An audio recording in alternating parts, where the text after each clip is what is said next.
Bonjour bien-aimés, comment est-ce que vous allez? Vraiment, comment ça va par la grâce de Dieu? Je bénis le Seigneur encore pour sa grâce.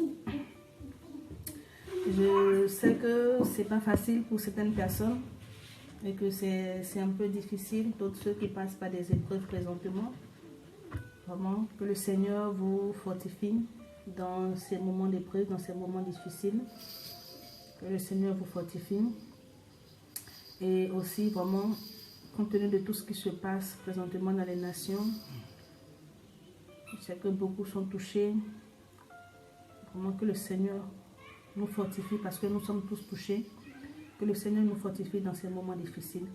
Que le Seigneur, nous avons besoin vraiment de la force du Seigneur. Nous avons besoin de sa force parce que c'est difficile. C'est des situations vraiment qui sont très très douloureuses. Que le Seigneur nous fortifie. Donc je viens donc aujourd'hui partager un message avec vous, une exhortation. Avant donc de commencer ce message, j'aimerais juste m'adresser à quelqu'un présentement, pour qui visionne cette vidéo présentement. Je sais que depuis que l'année a commencé, il y a tellement de secousses avec la situation du Covid, avec ces confinements en un point infini, avec vraiment présentement encore tous ces pays qui sont secoués, qui sont vraiment déstabilisés un peu partout. Et tu as comme l'impression que cette année vraiment n'apporte qu'une mauvaise nouvelle. Mais je viens juste t'interpeller, bien-aimé, qu'il n'y a pas que des mauvaises nouvelles dans ces choses en cette année. Tu me diras, mais tout ce que nous recevons depuis l'année a commencé, vraiment, ce n'est que des mauvaises nouvelles. Et toi-même aussi, dans ta vie aussi, tu constates que vraiment, ça ne va pas. Et tu es désespéré, tu ne crois plus. Tu te dis, mais est-ce que cette année pourra m'apporter quelque chose de bon? Laisse-moi te dire que l'année n'est pas encore finie, bien-aimé. Il nous reste encore 1 mois et demi et l'année finira, que nous puissions entamer une nouvelle année. Tu sais, tu me diras, mais en 10 mois, je n'ai rien vu, en 10 mois, rien ne s'est passé. Est-ce qu'en 1 mois et demi, est-ce que quelque chose peut? Laisse-moi te dire que le Seigneur n'a pas besoin de 10 mois pour changer ta vie. Il a juste besoin d'une minute, d'une seconde. Il a juste besoin d'un seul jour pour que ta vie change. Est-ce que tu comprends, bien-aimé? Il a besoin juste de dire un seul mot. Ça peut être en quelques secondes, en quelques minutes. En un seul jour, et ta vie changera. Les choses changeront autour. Tout ce que toi, tu peux faire, bien-aimé, tout ce que moi, je peux t'encourager, c'est de croire, de ne pas désespérer, de ne pas abandonner, mais de croire que le Seigneur, le Dieu à qui appartient le temps, parce que le temps lui appartient, bien-aimé. Et tant que la cloche n'a pas sonné minuit, ne désespère pas. Tant que la cloche n'a pas sonné minuit, crois que c'est encore possible. Crois que c'est encore possible. Et je crois que le Seigneur, vraiment, dans son amour, va te surprendre agréablement. Donc aujourd'hui, donc le message que je vais partager avec toi, c'est dans le livre de la Genèse, à partir du chapitre 32. À partir du chapitre 32, au verset 3, donc je lis la parole de Dieu. Jacob envoya devant lui ses messagers à Ésaü son frère au pays de Sir dans le territoire d'Édom. Il leur donna cet ordre: voici ce que vous direz à mon seigneur Ésaü, ainsi parle ton serviteur Jacob. J'ai séjourné chez Laban et je suis resté jusqu'à présent. Au chapitre 5, j'ai des bœufs, des ânes, des brebis, des serviteurs et des servantes. Et j'envoie l'annoncer à mon Seigneur pour trouver grâce à ses yeux. Donc ici c'est Jacob. Vous savez que Jacob, son jumeau c'est Ésaü. Donc pour ceux qui ne connaissent pas l'histoire, je vais donc résumer pour amener d'autres personnes donc à comprendre. Et si tu veux, tu peux aller méditer aussi dans le livre de la Genèse. Donc tu peux commencer à méditer à partir du verset, à partir du chapitre 29, et tu vas mieux comprendre. Donc ici, nous savons tous que Jacob donc a pris la bénédiction de son frère avec le soutien de sa mère. Donc, il s'est fait passer pour son frère et il s'est fait bénir. Il a été béni à la place de son frère. Et lorsque son frère a constaté cela, son frère était très en colère. Il était très en colère contre son jumeau, comme Jacob. Et il méditait le tuer. Il attendait juste à ce que son père meure. Leur père meurt pour qu'il puisse vraiment exécuter cela. Et c'est ainsi que la mère et le père ont décidé que Jacob, qu'il parte rester chez son oncle, et aussi parce que son père aussi ne voulait pas qu'il marie des femmes étrangères, parce que c'était ce que son frère, son jumeau Ésaü faisait, qui déplaisait beaucoup à sa mère et aussi à son père. Donc c'est ainsi qu'il a exécuté vraiment ce que son père, donc on lui a dit ainsi que sa mère, et il est allé chez son oncle, chez le frère de sa maman, et arrivé là-bas, lorsqu'il est arrivé là-bas, vous savez, lorsqu'il partait, il n'est pas parti avec les biens matériels. Il a été béni par son père. Il est parti avec la parole que son père a relâchée sur sa vie. Vous savez, c'est avec ça qu'il est parti, cette parole-là. Ces bénédictions qui ont été relâchées sur sa vie par son père. Donc, j'aimerais donc une parenthèse avant de continuer. Il n'est pas parti avec les... Bien que son père vraiment était riche, mais il n'est pas allé avec les biens matériels. Il est parti les bras vides. J'aimerais juste emmener quelqu'un à comprendre cette partie-là.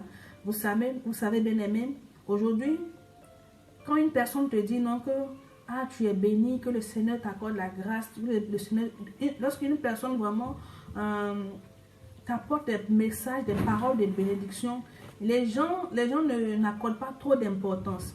Mais quand une personne vient et la personne lui tend peut-être 300 000, il est plus ébloui, il est plus vraiment capté sur le matériel, sur ce qu'il voit physiquement. Or, c'est l'erreur que nous commettons en fait. Parce que l'argent que la personne, ou bien le bien, ou bien le matériel que la personne va te donner présentement, c'est quelque chose que tu vas utiliser et qui va prendre fin. Quoi, si c'est l'argent, tu vas utiliser peut-être 1 mois, 2 mois, 3 mois et c'est fini. Mais la parole qui sera relâchée dans ta vie, cette parole va te suivre toute ta vie. Cette parole va te suivre toute ta vie. C'est pour cela vraiment, il faut faire très attention. Il faut aussi, donc, il ne faudrait pas que vraiment on soit trop focalisé sur le matériel. Il ne faut qu'on soit focalisé trop sur les choses qui n'ont pas trop d'importance en fait. Il faut vraiment apporter plus d'importance à la parole qui est relâchée, et aussi ne pas aussi accepter si c'est des mauvaises paroles, ça peut avoir de l'impact. De la même manière que lorsqu'on va t'apporter, une personne va te donner un message ou bien une parole de bénédiction et ça va agir. C'est comme ça aussi lorsque tu vas recevoir une parole de bénédiction, ça va agir. Donc, juste pour fermer la parenthèse, pour nous amener à comprendre que la parole vraiment est très importante. Ce qu'on les bénédictions le suivaient partout où il allait. Et c'est ainsi qu'il est sorti de là, il est sorti vraiment riche, il est sorti avec beaucoup de biens parce que Dieu était avec lui.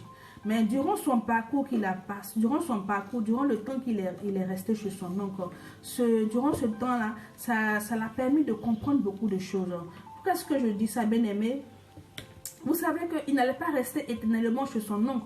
Il devait un jour retourner à la maison de son père. Mais il devait retourner là, mais il avait une peur parce que là-bas, il y avait son frère qui l'attendait. Son frère qui avait la haine, son frère à qui il avait volé la bénédiction. Tu me diras, mais son frère lui a vendu son droit d'aînesse et ce jour-là, la terre enregistrée et le ciel enregistré. Oui, mais ce n'est pas une raison, bien-aimée. Donc, il savait qu'il y avait son frère qui l'attendait là-bas avec la colère. Il y a son frère qui en voulait à sa vie parce qu'il avait fait du mal. Est-ce que vous comprenez un peu? Et aujourd'hui, c'est comme ça pour certaines personnes. Je ne suis pas là pour ceux-là qui ont été blessés, mais je suis là pour ceux-là qui ont blessé, ceux-là qui ont fait du mal et qui refusent de reconnaître, qui refusent de raison garder, qui ne veulent pas aller vers ces personnes pour reconnaître leurs erreurs. C'est grave, bien aimé, c'est grave. C'est grave. Ici, Jacob, il a ressenti ce que son frère a ressenti lorsque son frère a su qu'il était passé avant lui et qu'il avait pris toute la bénédiction. Lorsque Laban lui a fait des choses, il a ressenti cette même douleur. Il a compris la douleur que son frère avait. Son frère avait ressenti. Et aujourd'hui, il y a des frères de même père, même mère, aujourd'hui qui ne se parlent pas. Aujourd'hui, tu as blessé, tu as fait du mal à ton frère. Tu lui as fait du mal. Mais tu t'as pris aussi quelque chose pour justifier le mal que tu as fait. Non, on ne peut pas justifier le mal, bien-aimé. On ne peut pas justifier le mal. Le mal, c'est le mal, c'est injustifié. On ne peut pas justifier cela. Aujourd'hui, tu as fait du mal à ta soeur. Tu as fait du mal à ta copine. Une personne qui avait confiance en toi. Tu as fait du mal à ton ami. Et ça ne te dit rien. Ça ne te dit rien. Et vous savez, lorsque Jacob devait retourner à la maison de son père, c'est qu'il avait peur. Mais il avait l'intention de se racheter auprès de son frère. Celle qui ne pouvait pas réparer ce qui avait été commis auparavant. Mais il voulait prouver à son frère qu'il regrettait vraiment l'acte qui avait été posé. Il me dire, ah non, mais c'est sa mère qui... Non, mais il acceptait aussi de le faire. Donc, ce qui signifie qu'il a sa part de responsabilité. Ceux-là qui ne sont pas... Lorsqu'il y a un problème net, ils savent qu'ils ont participé, mais lorsque ça arrive net, là, ils se désengagent. Des personnes, je peux dire des immatures, c'est ça. Ils ne sont pas responsables. Et Jacob devait prendre ses responsabilités et aller vers son frère pour demander pardon à son frère. Pour se rabaisser, demander pardon parce qu'il savait que ce qu'il avait fait, l'acte qu'il avait posé n'était pas bien. Et tu sais que tu as fait du mal à quelqu'un, toi qui m'écoutes présentement. Et tu sais que cette personne a été blessée. Cette personne vraiment elle est blessée jusqu'à présent. Il est blessé jusqu'à présent. Tu le sais. Mais tu fais semblant de ne pas savoir. Tu fais semblant de ne pas l'entendre. Tu fais semblant de ne pas voir cela. Et donc je continue. Au verset 32. Donc, je ne vais pas tout lire parce que c'est long. Je vais lire à partir du chapitre 32 au verset 4. Ésaïe courut à sa rencontre et l'embrassa, se jeta à son cou et il pleurait. Avant cela, Jacob, il s'est prosterné 7 fois. Au verset 2, il s'est prosterné 7 fois jusqu'à ce qu'il arrive auprès de son frère. Parce qu'il voulait se réconcilier avec son frère. Vous savez, lorsqu'il a fini de travailler pour son oncle, qui est aussi son beau-père, lorsqu'il a fini, il devait aller construire lui aussi sa vie aussi. Il devait aller aussi vraiment lui aussi faire sa vie avec ses femmes, avec ses serviteurs. Donc il y a un autre chapitre vraiment, il devait entamer un autre chapitre de sa vie. Mais il ne pouvait pas entamer ce chapitre-là avec les casseroles derrière lui, si je peux dire cela, si je peux le dire ainsi. Il ne pouvait pas entamer ce chapitre de sa vie-là, étant donné qu'il a des enfants, avec cette peur de toujours fuir son frère. Non.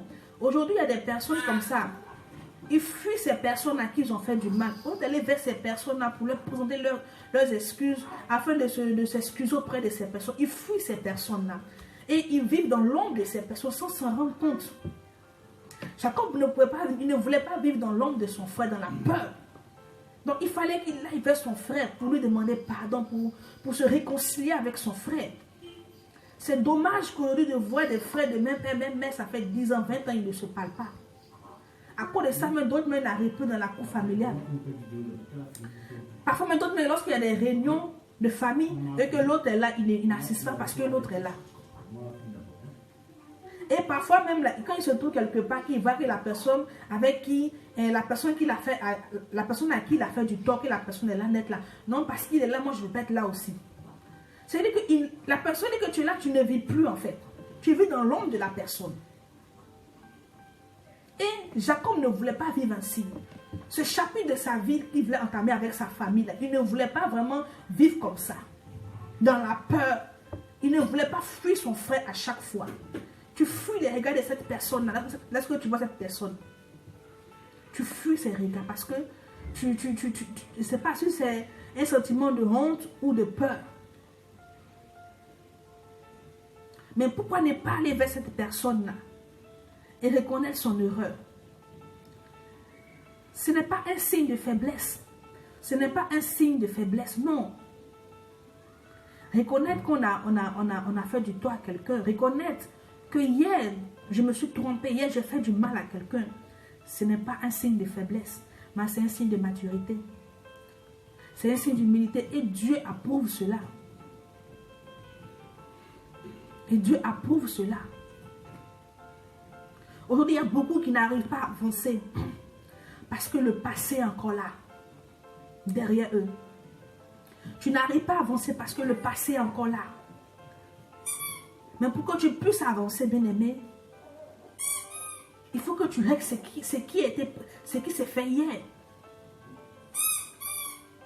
Il faut que tu aies le courage de parler à cette personne.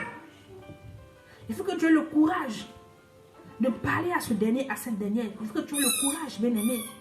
Si tu veux aller de l'avant. Parce que si tu ne le fais pas, ceci va tenter. Ça va te suivre. Ça va te suivre.